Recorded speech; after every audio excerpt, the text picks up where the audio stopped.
Bonjour à tous et bienvenue à ce cours consacré aux motivations pour innover, ou tout simplement, quelles sont les motivations qui pousseraient les entreprises à innover. Pour cerner l'intérêt de l'innovation, il faut étudier bien évidemment les freins et les motivations. Et il faut répondre aux questions suivantes. Pourquoi innover? Pourquoi ne pas innover? Nous allons commencer par un point de départ tout simple qui est le cycle de vie d'un produit. Un produit, quelle que soit sa nature, il passe par 4 moments qu'on appelle des moments de vérité. Le premier moment, c'est le moment de son introduction sur le marché, ça veut dire le lancement du produit. Après, généralement, si le produit donne satisfaction, il va être suivi, le moment de lancement va être suivi par une croissance qui est soutenue. Une fois la croissance est capée, ça veut dire on n'arrive pas à avoir une croissance supplémentaire qui soit considérable, nous sommes en phase de maturité. Et malheureusement, après la phase de maturité, on est inéluctablement dans la phase de déclin. Donc, à quel moment du cycle de vie l'entreprise va penser à innover? Tout simplement, c'est au moment de maturité. Pourquoi? Parce que au moment de la maturité, on a capé les résultats. On n'arrive plus à avoir un chiffre d'affaires supplémentaire, une part de marché supplémentaire, des clients nouveaux. C'est un moment de vérité où l'entreprise, soit elle va relancer son cycle de vie par l'innovation, soit malheureusement, elle va passer à l'étape ultérieure qui est le déclin et la mort de l'entreprise. Et donc, l'entreprise, à ce moment-là, elle va innover. Vous allez me dire, est-ce que l'innovation va être forcément une innovation sur le produit? La réponse est non. On peut innover sur le slogan d'un produit, sur le packaging, sur la manière de communiquer. On peut faire des économies de prix. En tout cas, on va faire parler du produit pour relancer son cycle de vie. Maintenant, les cycles de vie ne se ressemblent pas. Il y a ce qu'on appelle des cycles de vie atypiques. Là, c'est un cycle de vie, le premier est un cycle de vie court. Généralement, ce cycle de vie, il est connu pour les produits fashion ou les produits de mode.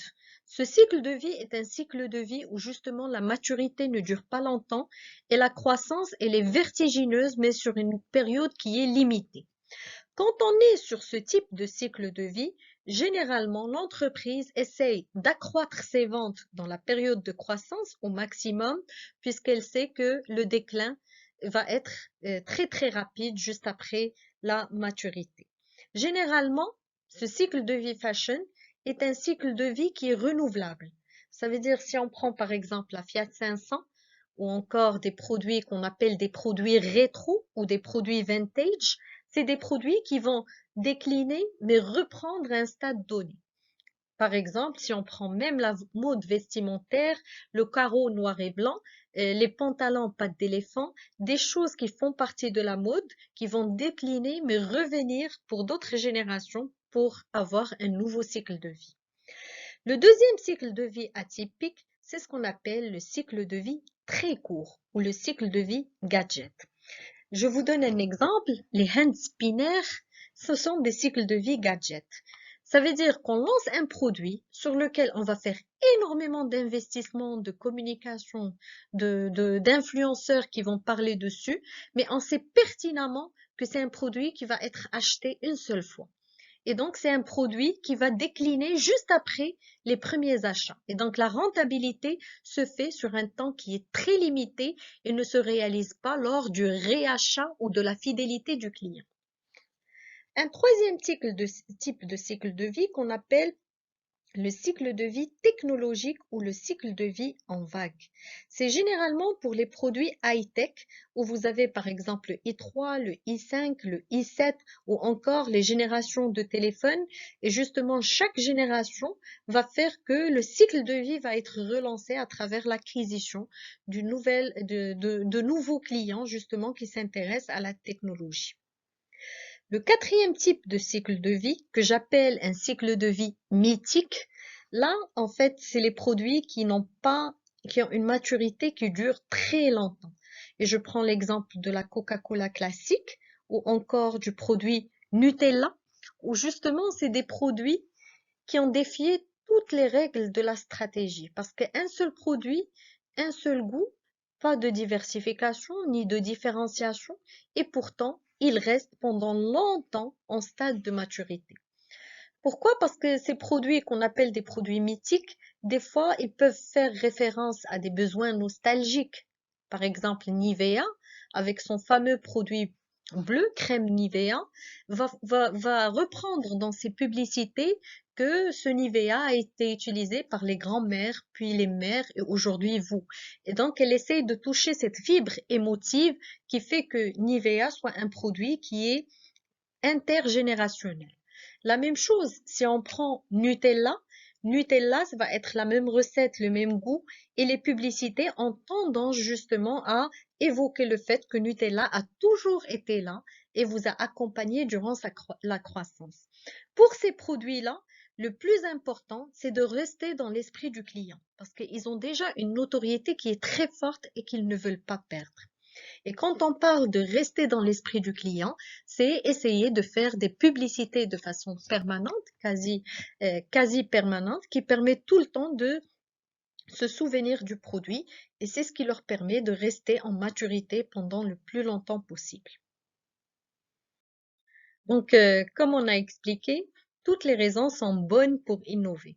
On peut innover sur le produit, on peut tout simplement changer de packaging, avoir un nouveau positionnement qui soit différent du positionnement actuel, innover avec une nouvelle campagne et un nouveau slogan, faire une extension de gamme, ça veut dire créer de nouvelles variantes de produits, innover dans la manière de communiquer ou encore lancer un nouveau canal de distribution. Ce qui se passe souvent aujourd'hui, c'est quand les magasins essayent de se dupliquer sur le web et d'avoir même des applications mobiles pour leurs magasins. Et donc là, c'est de l'innovation dans les canaux de distribution ou tout simplement innover en défendant une cause particulière. C'est-à-dire que vous allez me dire comment McDonald's va innover alors que ses produits sont les mêmes dans le monde entier. Ben, il va essayer de défendre la cause qui est la prise en charge de l'hospitalisation des enfants. Vous allez me dire, par exemple, Nike, comment elle peut innover alors que, à part l'innovation sur le produit qui devient récurrente et des fois même ennuyeuse, elle va essayer de se positionner dans la scolarisation des jeunes filles dans les pays africains. Et là, au-delà du produit lui-même, elle reflète l'image d'une entreprise qui est socialement responsable. Plusieurs motivations d'entreprise peuvent être exister justement pour innover. On peut innover pour une extension de marché, pour une diversification du portefeuille, pour une différenciation de l'entreprise tout simplement, ou encore innover en dominant par les coûts. Nous allons expliquer chaque motivation avec ses différentes stratégies et quel est l'impact par rapport à l'entreprise. La première motivation, innover pour une extension de marché. Cette stratégie, elle consiste à augmenter les ventes de l'entreprise en introduisant les produits sur de nouveaux marchés. Par exemple, la conquête de nouvelles régions, de nouveaux pays, de l'international. Je donne l'exemple de Nestlé. Si Nestlé était resté localement, ça veut dire dans le marché suisse, elle ne serait pas la multinationale d'aujourd'hui. Le marché est très étroit et donc son innovation portée vers une internationalisation et un développement de son portefeuille géographique. On peut aussi innover par le développement de nouveaux canaux de distribution. Exemple, Yves Rocher qui était exclusivement sur des magasins est devenu des magasins traditionnels et présent aussi sur Internet ou encore sur les médias sociaux ou encore innover par rapport à la communication traditionnelle en incluant d'autres types de communication. On peut innover en mettant en place une nouvelle politique de prix, justement pour toucher une nouvelle cible et créer de nouveaux segments de marché. Je donne l'exemple de Ralph Lauren, Polo Ralph Lauren, US Polo. Ces trois marques appartiennent à la même entreprise, sauf que le positionnement est différent. Ralph Lauren est positionné luxe, Polo Ralph Lauren est positionné luxe mais à moindre prix. US Polo est positionné comme une marque qui est accessible et non une marque de luxe. Et donc là, trois positionnements différents avec une politique de prix différente pour toucher différents segments. Deuxième stratégie qui peut pousser l'entreprise à innover, c'est la diversification. Donc, innover pour diversifier son portefeuille. Maintenant, la diversification peut être une diversification horizontale, verticale, concentrique ou en conglomérat.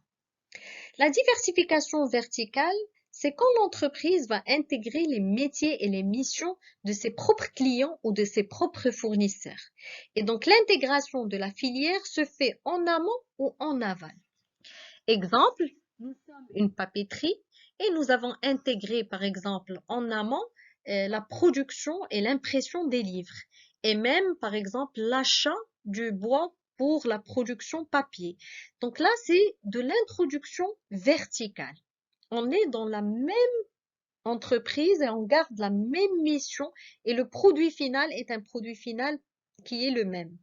Par contre, la diversification horizontale, c'est que l'entreprise va se développer sur des métiers parallèles par rapport à son métier de base, mais qui restent complémentaires. C'est-à-dire, c'est un métier qui se rapproche, qui permet de mettre en avant le métier de base.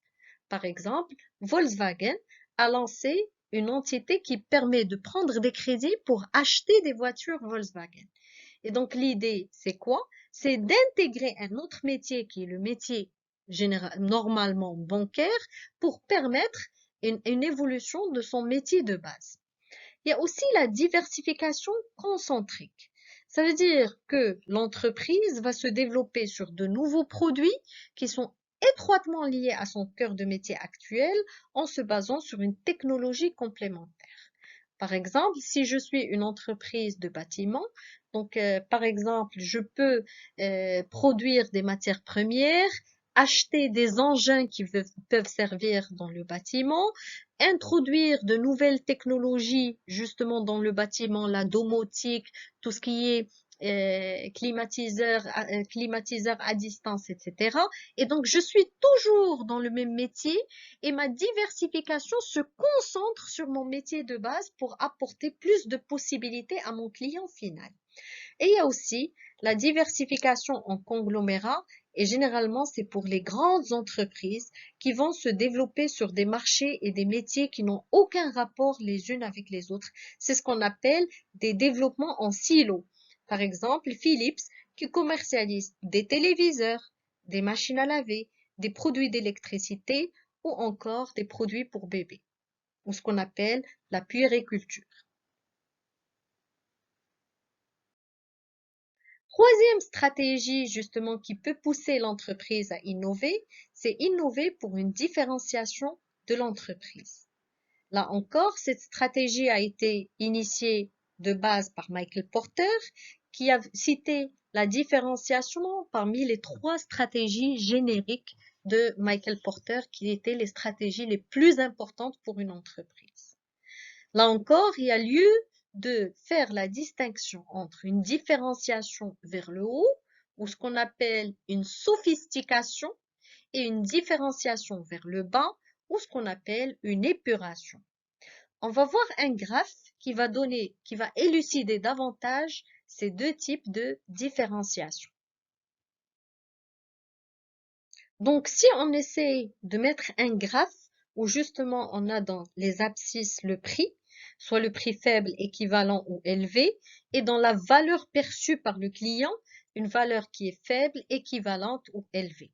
Donc, par rapport aux offres concurrentes, si j'utilise un prix élevé pour une valeur qui est perçue, qui est basse, c'est-à-dire la valeur n'est pas grand-chose pour le client et pourtant mon prix est plus élevé, nous sommes sur des stratégies qui sont vouées à l'échec. Et donc, pour ce type d'innovation, il n'a pas lieu de se différencier. Si on est sur une valeur qui est moins élevée, mais en contrepartie, le prix est plus intéressant. C'est ce qu'on appelle une stratégie de différenciation vers le bas ou d'épuration. Je vous donne un exemple quand vous voulez acheter une voiture et que vous prenez la voiture avec le minimum d'accessoires, une entrée de gamme.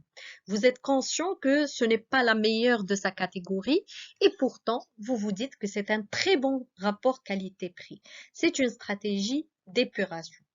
Par exemple, si Renault se lance sur la Dacia, qui est aussi une voiture signée Renault, finalement, c'est une stratégie avec un prix qui est plus accessible. Peut-être la valeur perçue, elle est moindre par rapport à Renault, mais c'est un très bon rapport qualité-prix et on peut trouver un marché qui est assez potentiel pour cette stratégie.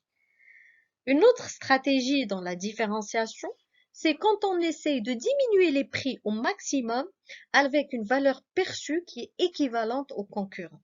Et là, c'est une stratégie de prix. Ça veut dire que notre différenciation va se localiser sur le prix qui est plus intéressant et donc c'est ce qui va nous permettre de recruter notre marché. Donc, on peut aussi trouver une valeur perçue qui est supérieure et on garde le même prix que les concurrents. C'est ce qu'on appelle une sophistication, mais sans surprix. C'est-à-dire, par exemple, des forfaits téléphoniques où on va ajouter des choses dans le forfait et vous permettre de garder la même mensualité. On est dans la sophistication sans surprix. Donc, quand on est sur une valeur perçue qui est supérieure et le prix est élevé, c'est ce qu'on appelle une sophistication avec surprix. Ça, cette catégorie d'innovation, c'est pour les gens qui sont capables de payer un prix plus cher parce que la valeur perçue par rapport au produit est plus intéressante que les concurrents. Si on est sur un prix élevé avec une valeur perçue élevée, ça c'est les produits de luxe, on est dans ce qu'on appelle la focalisation. Ça veut dire on se focalise sur une niche de clients qui est peut-être restreinte, mais qui est capable de payer un prix plus cher. Généralement, dans ce type de stratégie, pour le prix, on utilise ce qu'on appelle un prix d'écrémage. Ça veut dire c'est un prix qui est plus cher que le marché et qui est payé par une fine catégorie de clients. Quatrième stratégie dans le cadre justement des motivations pour innover, c'est innover pour une domination par les coûts. En fait, c'est parmi les stratégies génériques de Michael Porter. Donc, l'innovation se réalise dans le processus de production ou de commercialisation et ce positionnement est adopté par exemple par Toyota, par Honda, où on essaie d'optimiser au maximum les composantes pour avoir un prix qui est très compétitif sur le marché et qui va permettre de se distinguer et de pouvoir avoir une part de marché qui est intéressante. Et donc là, on essaie de maîtriser toutes les variantes du coût pour avoir un produit final qui est bon et qui est compétitif en termes de prix. Donc, comme on a vu dans la présentation, il existe plusieurs motivations qui peuvent pousser les entreprises à innover. Mais il existe aussi des freins à l'innovation, ce qu'on va voir dans la prochaine vidéo. Je vous remercie pour votre suivi et à très bientôt, j'espère. Au revoir.